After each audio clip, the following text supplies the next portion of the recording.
That's the question journalists and MPs tried to answer most of yesterday. The answers from the Prime Minister and the Scotland office appear to be at odds. But the Prime Minister has said that furlough will be available to protect Scottish jobs in the event of a second lockdown. The First Minister, Nicola Sturgeon, says she's still seeking confirmation from the Treasury that it will be exactly what the Scottish Government is asking for.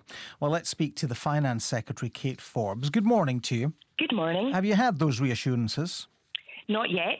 I've written to the Chancellor last night. I've been seeking a meeting since Saturday night. We haven't had that confirmation, and I see this morning that another Cabinet Minister appears to have walked back on the Prime Minister's commitment that furlough will be available to Scottish businesses. This is Robert Jenrick, the Communities Secretary, who's been on TV this morning. He was asked about this.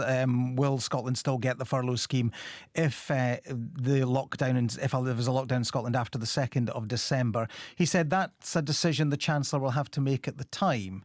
That's not unexpected, is it? Because it's the Chancellor's decision ultimately. But the problem is this has been a theatrical shambles from the beginning. They could have given us an answer on Saturday night when Scottish businesses were worried about what it would mean for them. They've dragged it out for 3 days with so many twists and turns, appeared to give answers and then appeared to walk back on them. And this is not a game. We're in the middle of a pandemic. Jobs depend on this. We are needing simple reassurance that Scottish businesses will be treated with the same degree of respect and valued by the Chancellor if and when we are faced with a similar national lockdown or any part of Scotland goes into Tier 4. Now, we have seen throughout the month of October the Chancellor dithering with an extension to furlough. We asked multiple times, indeed so did Wales, Northern Ireland and other parts of England. And a mini extension to furlough was finally granted at the 11th hour when businesses needed it in England. Well, it was granted on Saturday night. Explain to us why businesses were worried in Scotland on Saturday night, given that it was granted for another month. What were they worried about? Well, there's 2 key points. One is that we were moving into the protection levels, the strategic framework, on Monday morning. And we'd given that clarity. Businesses knew what to expect. And there was fear that if the furlough scheme is only available for the month of November and there isn't the same high level of financial support beyond November, would the Scottish Government, and this is what the First Minister set out yesterday, would there be an element of pressure on us to move faster into more national restrictions or tougher restrictions in order to try and mitigate the economic harms with furlough support? So the fear on the part of government was what the Scottish Government might do, not the extension to the furlough, which was announced on Saturday night. The extension to furlough was in line with the English lockdown. Now, obviously, Wales has gone at a slightly different pace. They're halfway through a national lockdown. They asked for an extension to furlough, which was denied. We are just about to go into protection levels. We had asked for support on furlough to try and mitigate the economic harms.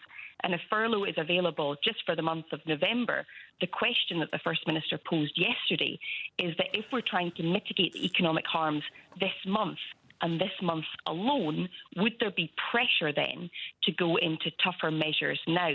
And that's why the extension is so key, because we believe that we should be following the science. Well, indeed. So why would there be pressure then if you're following the science? Why would you suddenly make this political and about the fiscal measures rather than the science? Because you can't get away from the fiscal measures and from the economic harms. We've talked since the very beginning that there are 4 harms here. Yes, we know that there are the COVID harms. We're trying to suppress the virus. But we can see clearly the other harms, and foremost amongst them is the economic harms. The economic harms, the devastation, businesses required to close. And we do not have the fiscal levers, we do not have the fiscal powers to extend furlough on our own. But is the science saying to you at this stage, that we need a further lockdown in Scotland? Well, the future is quite uncertain, so we can't... No, I'm asking you about at this stage, because the First Minister said yesterday quite clearly that she was wrestling with a dilemma about whether to bring forward a lockdown to gain these fiscal measures. Is the science saying we need a lockdown at this stage?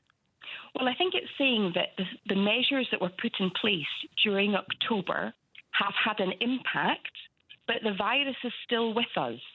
And we've seen the areas that are in level 3 where the prevalence of the virus is high that we need to ensure that the measures that we've put in place during October and then as part of the protection levels have an impact. But the key point in this is that we look at the health data, yes, but we also look at the economic harms that are being done. And we know that small grants, which is what we've been able to provide as part of the lockdown measures during this protection level strategic framework, they are not sufficient to make a huge difference to businesses struggling to be viable. So you would sanction a lockdown even if the furlough. science, you might sanction a lockdown even if the science says that it may not be necessary? Well, I think that's a very simplistic question because you can't get away from... But that's the dilemma the First Minister said she was wrestling with yesterday, isn't it? Indeed, and that's what we are wrestling with. But you've got to look at, on one hand, the indicators, the health indicators that we've set out, cases per 100,000. We've got to look at the positive tests. But on top of that, you've got to look at the four harms. And I think most listeners would understand that when it comes to putting local authority areas into lockdown measures, we want to ensure that we maximise the economic support to businesses that have already made enormous sacrifices, that are struggling enormously, that have already made redundancy decisions because the Chancellor dithered over extending furlough and are now looking for as much financial support as possible. You mentioned Wales. Wales, and Wales, as you say, did go into what they called a firebreak lockdown, in essence closing the country down. Northern Ireland did something similar. Did your government make a mistake in not going further with the measures that were introduced a few weeks ago to take advantage of the fiscal help that was available at that time?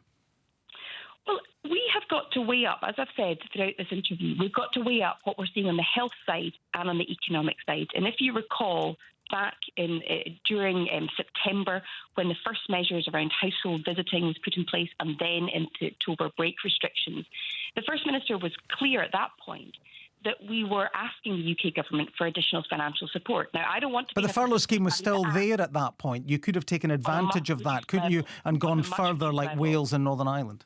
On a much reduced level. It was there on a much reduced level. And if you have heard what the First Minister of Wales has said, he's pretty devastated, having pleaded with the Treasury for an extension to furlough because their break restrictions fall on either side of the end of furlough. Now, the point that we've seen in the last few weekdays is that having had a mini extension to furlough when English businesses needed it, why was that not granted when Welsh businesses needed it, or Scottish businesses needed it, or indeed North England businesses needed it? And that's the point that we're still debating today, which is that if Scottish businesses, or indeed Welsh or Northern Irish businesses, need access to furlough because of increased restrictions in any of these areas beyond December, because the public health data suggests that we need to suppress the virus further, then will that same access to 80% furlough be available? And it's important that the detail is there. The same eligibility criteria, the full furlough at 80%, and also an extension to the self-employed income support. But given that businesses have just reopened yesterday, having been closed in many parts of the country for quite a long time, do you not have a duty to stick with the system that we have at the moment, these new levels that took quite a lot of working out, took quite a lot of understanding on the part of the public to comply with? Don't you have a duty to stick with that for some time to see whether it actually works or not? Absolutely, and we are committed to making the protection levels work. This is only day 2. The next review, because we're reviewing on a weekly basis, will be next week.